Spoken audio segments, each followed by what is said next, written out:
Unit 8. Sweet and tasty. Listening 8.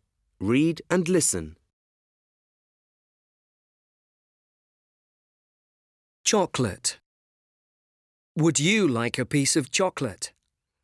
Most of us enjoy a bar of chocolate, or we like the taste of chocolate in cakes or ice cream. However, not many of us know the history of chocolate. Let's look back in time.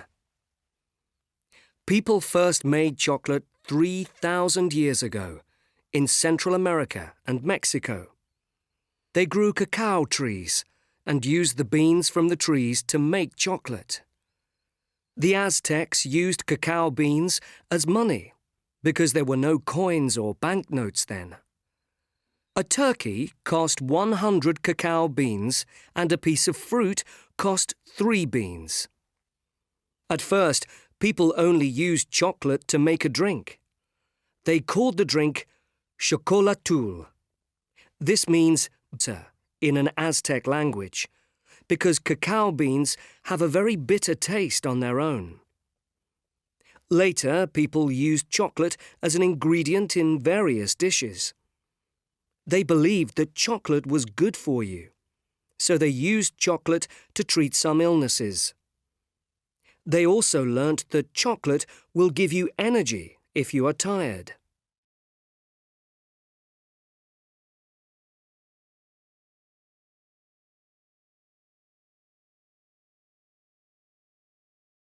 During the 16th century, Spanish people travelled to Mexico and were introduced to chocolate.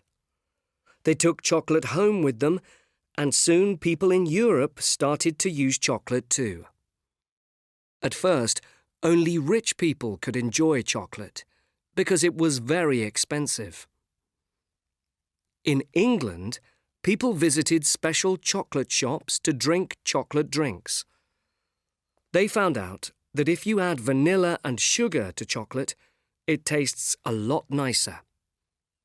In about 1690, a doctor called Hans Sloane made a new drink with chocolate and milk. This drink was sweet and tasty, so it was very popular. Today, chocolate is one of the most popular foods in the world. There are hundreds of different chocolate bars and sweets. Give chocolate as gifts on special occasions. A special treat is chocolate fondue. We heat the chocolate until it melts and then dip fruit into the chocolate. Strawberries are delicious when they are covered in melted chocolate. There are different kinds of chocolate: dark chocolate, milk chocolate, and white chocolate. If you like chocolate, you will be pleased to know that dark chocolate can be healthy. Unlike milk chocolate, dark chocolate does not have a lot of milk and sugar in it. Dark chocolate is good for your heart and helps your blood to move around your body. Eating a small amount of dark chocolate every day can help protect you from some illnesses.